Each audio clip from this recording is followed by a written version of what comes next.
Hello, all you monster lovers out there. I'm DF, and welcome to Beauties and Beasts, the podcast for all things Beauty and the Beast. And let me start off today's episode by wishing everybody a happy Thanksgiving!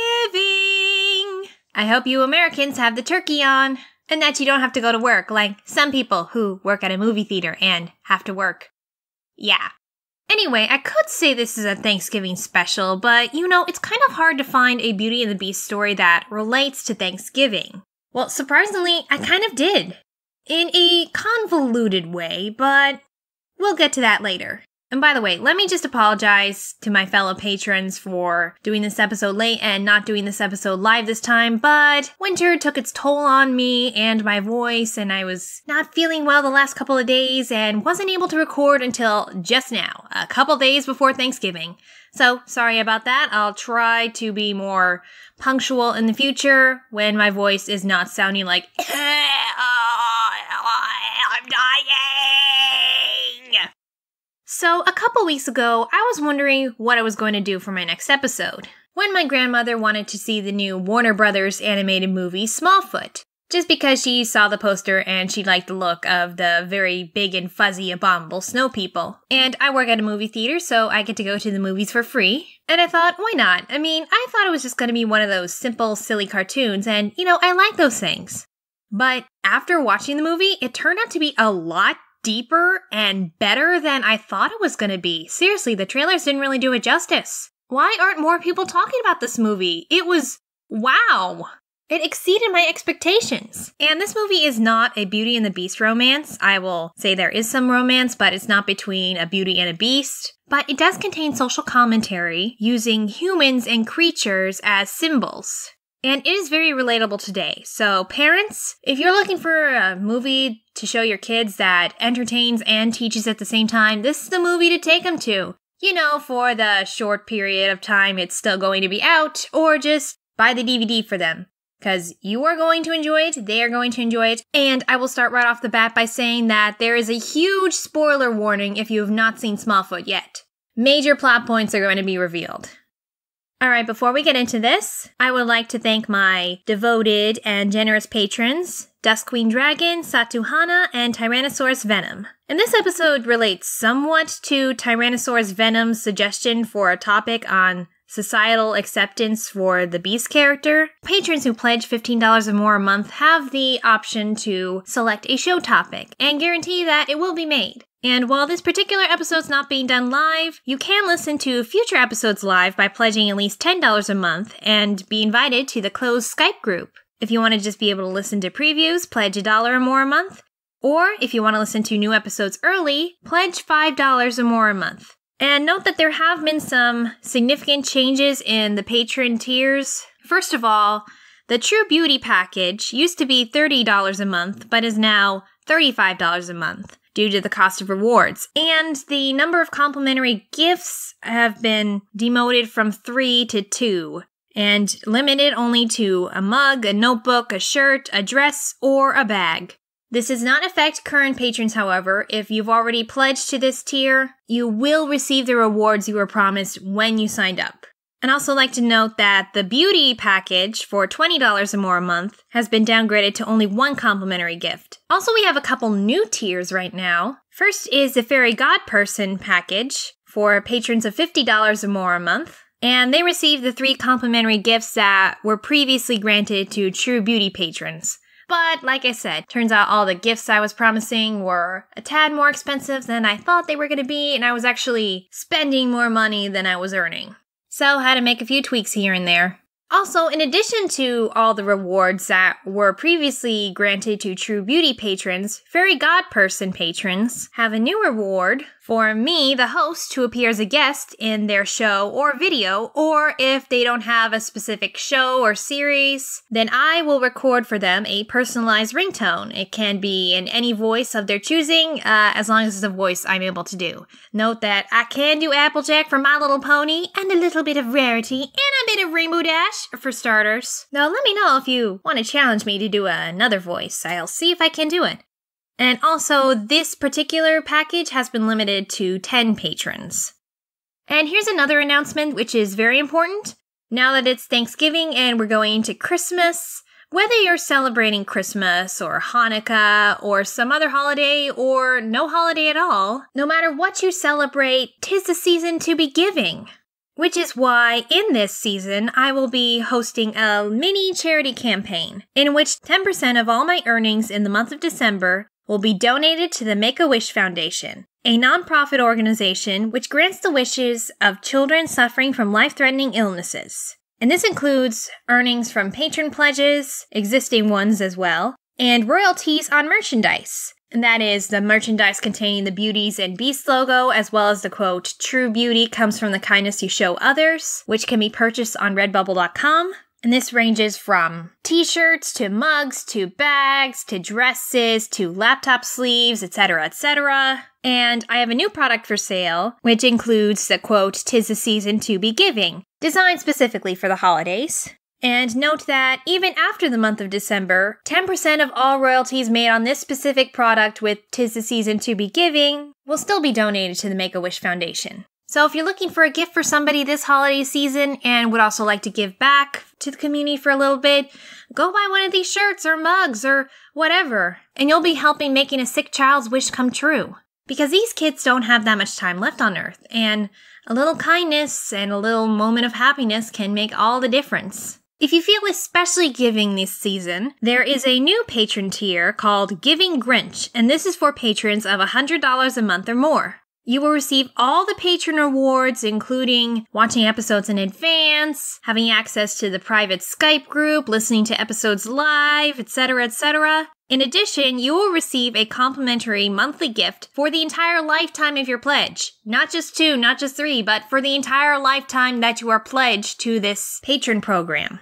And what's especially giving about this patron tier is that 50% of your first month's pledge will be donated to the Make-A-Wish Foundation. Now, if you feel you can't commit for $100 a month, but still want to donate around $50 to the Make-A-Wish Foundation and support this podcast, you can cancel this pledge or switch to a smaller pledge at any time.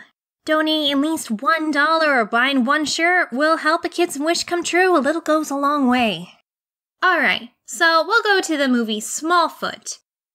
If you've seen the trailers, you know this is a movie which involves Yetis, otherwise known as Bigfoots or abominable snow people who live in the Himalayas. And they are out to prove that the human, or the Smallfoot, exists. Very similar to the premise of Monsters, Inc. and Hotel Transylvania, but actually, in terms of social commentary, I think it does it better than Hotel Transylvania.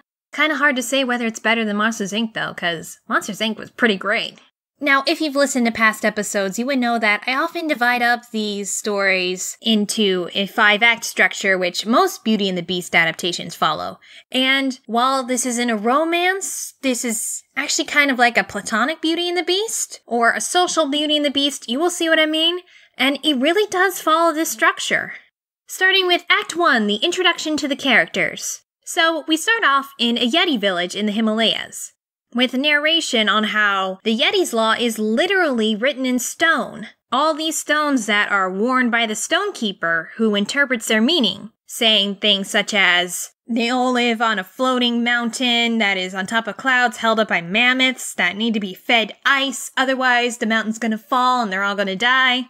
Our protagonist is a happy-go-lucky Yeti named Migo, who believes in the stones, and he is a son of the Gong Ringer, played by Danny DeVito, who is an awesome voice actor, by the way. And the purpose of the Gong Ringer is to ring a gong every morning in order to wake up the giant yellow snail in the sky, aka the sun. And Migo is training to become the next Gong Ringer, and the stonekeeper gives him his new helmet so that he can finally get the practice. Act 2, how the Beauty comes into contact with the Beast. So, Migo is doing his first practice shot to ring the gong. Oh, by the way, they don't actually ring the gong with a hammer, they are slingshotted headfirst into the gong. Yeah, that's gotta hurt. So Migo accidentally misses the gong, and in doing so, is slingshotted out of the village, and he finds a Smallfoot, or rather a human, pilot who has crashed his plane. But of course the pilot runs away before Migo can investigate any further. Migo returns to his village and tells everyone, I saw a Smallfoot. The Stonekeeper comes out and says, "The stone says there is no Smallfoot. Are you saying a stone is wrong?" Of course, Migo doesn't want to say a stone is wrong, but he also doesn't want to lie either. And because he can't say he didn't see a Smallfoot, he is banished from the village until he is able to tell the truth. And so as Migo is wandering, he is found by this Smallfoot believing club. The leader is Michi, the Stonekeeper's daughter, and Migo's crush. They show him all this evidence they found on the Smallfoot, from little boots and such, and toilet paper, which they think is a scripture. And Michi suggests that there is actually more to the world than they think. That not just the Smallfoot stone is wrong, but that more stones are wrong. And Michi encourages Migo to have an open mind. And while Migo's kind of shaky about the idea that all of the stones are wrong, he still accepts the club's help to prove that Smallfoot exists so that he won't be banished anymore. Meanwhile, we meet our Beauty, or, well, I wouldn't say Beauty, but he's a human character who kind of goes in the place of the Beauty. This human named Percy hosts a wilderness show that is not getting any ratings. And Percy hears from a pilot about seeing a Yeti, and this gives him an idea. So he begs his coworker Brenda to dress up as a Yeti for the show and attack him to get, a whole lot of hits, but she refuses. And so we're getting into Act 3, contact between the Beauty and the Beast, or should I really say human and the Beast. So Migo is lowered, aka dropped down the mountain, and finds a human village, and surprised to see that there are no mammoths holding the mountain up. Sorry, hard to keep track of these really convoluted ideas on how the world works. And he comes across Percy in the human village, and Percy thinks Migo is just Brenda in a costume. And Migo's just, "Oh my gosh, the Smallfoot, hi!" But Percy can't understand him because to humans, Yeti is just growls. And to Yetis, human speech is just this high squeaky pitch squeak. Talk about a language barrier. Eventually, Percy realizes that Migo is real, and Migo takes him up the mountain and to a cave to warm him up. But Percy just wakes up seeing himself being roasted over the fire and thinks that he's going to be eaten. So he films his last video and sends it to Brenda. The bear comes out of the cave and gives him a scare. Migo talks to the mama bear, who turns out to just be angry for being woken up, and Percy runs out of the cave. In the process of this whole shenanigan, Migo hurts his toe. Percy hears his cries and goes back to help because Percy still cares about animal and hates hearing about an animal in danger. Migo signs for Percy to go with him, and Percy, very curious about this whole ordeal, and starting to see that this Yeti is actually not so scary after all, goes with him. Migo shows Smallfoot to the village, and everybody's asking questions, like, are the stones wrong, or what else is out there? They start asking about what's below the mountain, and with all this curiosity, all the Yetis are expressing themselves artistically, like doing paintings and sculptures, and no one is doing their jobs to gather all the ice to feed the mammoths down the mountain. And while Migo had been off getting the Smallfoot, his dad had missed the gong, but the great snail in the sky had come up anyway, and he's starting to question things too. And you can guess that all these questions doesn't make Stonekeeper, who has been laying down the law for all this time, very happy. So we get into Act 4, the betrayal. So, the Stonekeeper, in this totally cool rap number that's just so dramatic and wow, Common, you are awesome, gives Migo a little talk and shows him the true history of the Yetis. Turns out the Yetis used to live among the humans, and the humans hunted Yetis. And so the Yetis went up to the mountain where no Smallfoot could survive. The clouds hide the Yetis from the humans and the humans from the Yetis. And actually, all the jobs they've been doing, gathering the ice and dropping it down the mountain to feed the mammoths, had actually been to create steam. The steam that is the clouds, to block all view of what is below. So Stonekeeper said all these lies have been to protect the village from the humans. That it was better that they didn't know. Which actually doesn't make him necessarily a bad guy, just kind of doing the wrong things for the right reasons. Migo, shocked by this, and starting to realize that Percy had seen him as a monster at first, shooting at him with a harpoon gun, running and screaming, he decides it's best to hide the truth, too. So he tells the village that Percy is not a Smallfoot, but a yak.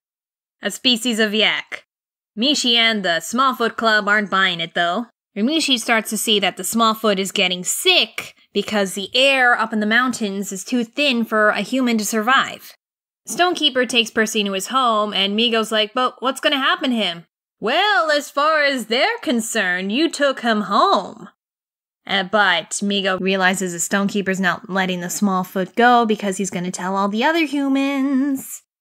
So this betrayal's not just to the human character, but pretty much to the whole village. But don't worry, it gets better in the end. Spoilers. So Act 5, the resolution. Migo, after a long talk with his dad, goes to save the Smallfoot, but Mishi beat him to it. And Migo, knowing that the humans are going to see her and respond with weapons, goes to save her. So Percy is taken back to the village. He wakes up, finds his friend Brenda, and sees that his video has gone viral, and that has become famous. And then all the humans, the police included, see Mishi and overreact, naturally.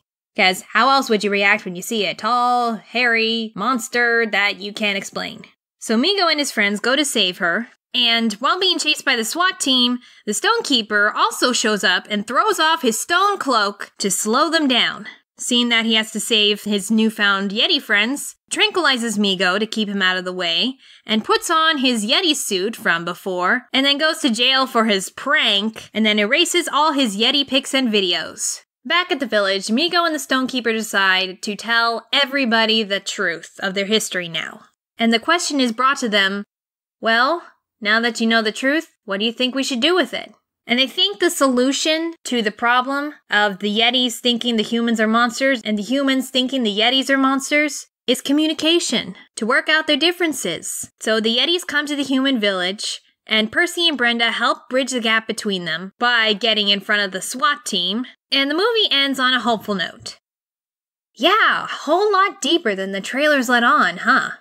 So, the main theme of this movie seems to be one of ignorance versus knowledge. In the beginning, Migo was happy, but then when he sees a Smallfoot for the first time, he's eager to learn the new possibilities of the world. When he realizes the horrible truth that not all knowledge is a very happy thing, he is shocked and finds that the truth is hard to accept. And this is how this kind of relates to Thanksgiving.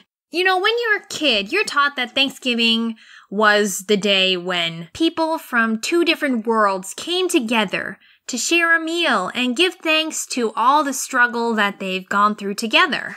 But then you soon learn the shocking truth of how, shortly afterwards, the Native Americans were all wiped out by smallpox and/or colonialism.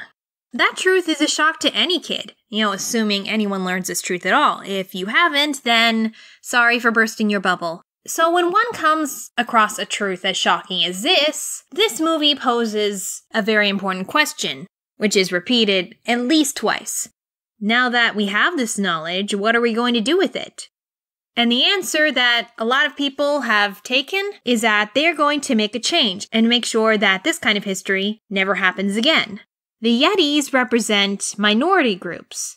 You can insert any minority group you want, but let's just say any group that's not given much awareness to the majority. If you come across a group that you yourself are not familiar with, they may seem like monsters at first, only because you don't understand them. The difference in languages between the Yetis and the humans shows the lack of communication and understanding between different ethnic, sexual, racial, and religious groups. There's another thing that the Stonekeeper says in the movie during his epic rap song is the only thing more powerful than fear is curiosity. And this is something relating today. We in the United States have a government that's trying to control everything with fear. Or they're using the fear to get people angry at certain groups that are not necessarily responsible for a country's problems. And in that anger, people are forgetting basic facts. For instance, the other day, I was getting into this big debate on the internet. It was a debate on whether religion should be taught in schools. because some teacher was having elementary school kids listen to an Islamic call to prayer. And people were mad that they were being forced to learn Muslim prayers. And I was saying, but Muslim prayers are all in Arabic, so I don't think the teacher was expecting them to memorize them. And then somebody responded to my comment saying, exactly, Muslims pray to the moon god in Arabic. And then I was like, excuse me, but Muslims don't pray to a moon god. They don't pray to Artemis. They pray to Allah, which is just God's name in Arabic. And I don't want to get more into this debate because it really just made me very upset. But this is what I mean. With fear, people just forget about basic facts. And they don't bother to even do more research. And that is why certain people in power try to dispel curiosity so that their followers don't discover that what they're saying is not the truth. Like in Smallfoot, you've got people who are trying to change / sugarcoat / whitewash history, making us forget why we have such a diverse society. You have people going back to old laws instead of changing them with newfound discoveries. Like people trying to fall back on old laws, preventing homosexual couples and interracial couples and single parents from adopting. Yes, that's a law that's being pushed right now. Even after the emergence of all these couples who are of different faiths and different races and of the same sex. And if one person questions a law, they are dismissed immediately by conservatives, just like Migo's banishment in Smallfoot. And this movie also raises a question, is ignorance really bliss if you are cut off from all other possibilities? When the Yetis started questioning the law and how the universe works, they started expressing themselves through art, instead of doing what they've been doing all their lives, just making the clouds of ignorance, quite literally. And in the end, the Yeti world was not completely destroyed. It was just made bigger. Literally, they finally came down the mountain into this much bigger world.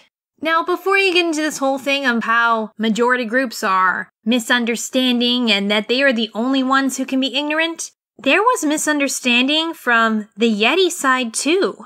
Both species thought that the other was the monster. The Yetis did not realize the human confusion and fear, the same way the humans did not realize the Yetis' confusion and fear, or that they were just trying to be friendly. Only through communicating on both sides were they able to reach an understanding. And that is really how we can stop ignorance in our world today, through communication from both sides. Have the minority groups explain their history and their beliefs, their culture to the majority, and the majority explaining their own fears so that they can be dispelled. Because understandably so. Like, I used to be homophobic, unfortunately, because of things I didn't understand, but through communicating with others, I realized more things about the LGBT community and of myself. A little communication can go a long way, and it's much better than solving your problems through violence. Another thing worth noting in this movie's overall theme is that it showed how a new way of life can be hard to accept. Change is difficult. We are in a changing world, and there are a lot of people today who don't want that. In this movie, we had the dad who soon realized that him ringing the gong every morning had no purpose. And he was kind of thrown off by that. Like, if I'm not the gong ringer, then what am I? And it was kind of sad at first, but it pushed him to find a new purpose. And the stonekeeper himself, when he cast off his robes, it was a metaphor for him trading old traditions for new ones. Because when something doesn't work anymore, that doesn't mean it's the end of the world. It just means you gotta try a new thing. I mean, people reacted the same way when Copernicus and later Galileo proposed that the universe revolves around the sun rather than the earth. They called them crazy.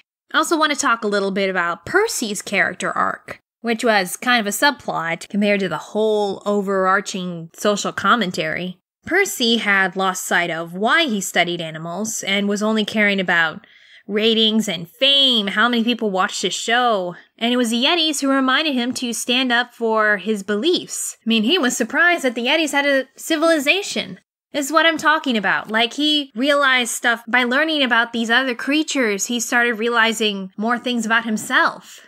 Like, when I was learning about different sexualities, I learned that I myself was asexual. So yeah, this movie was definitely entertaining, and it taught a very powerful message, and it's family friendly. It thankfully didn't have a lot of poop and fart jokes. Okay, one thing with toilet paper, but actually kind of relevant to the whole misunderstanding thing. Yeah, see the movie and see what I mean. And this is why I think family films, especially animated ones, are the best place to send this kind of message, because the kids are going to be the us of tomorrow. When they're adults, it's going to be their job to change the world, so now is the time to teach them about communicating with others and accepting others for their differences.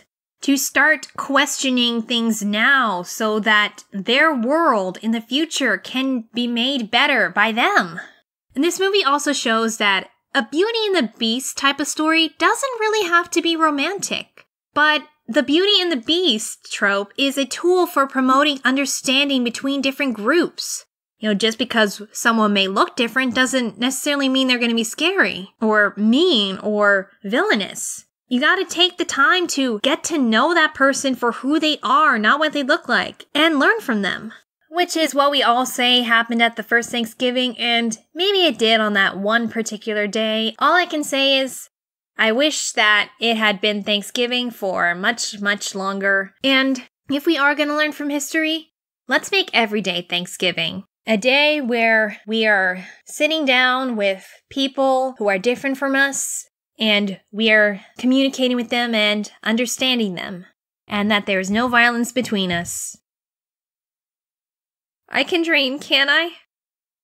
Happy Thanksgiving, everybody, because starting immediately after Thanksgiving, we'll be going into Christmas. And in the spirit of Christmas, 2 weeks from now, I will be talking about another really awesome animated movie that came out this year, The Grinch! Or rather, I'm going to be talking about all the Grinches, from Dr. Seuss's book to the Chuck Jones special, to the Ron Howard film starring Jim Carrey, to the new animated film from Illumination and Universal starring Benedict Cumberbatch. And remember, be like the Grinch at the end of the story and give back to others. Become a patron today or buy merchandise and support Make-A-Wish. Because remember, true beauty comes from the kindness you show unto others, and your kindness will not go unrewarded. And it will certainly help a sick child in need. Happy holidays!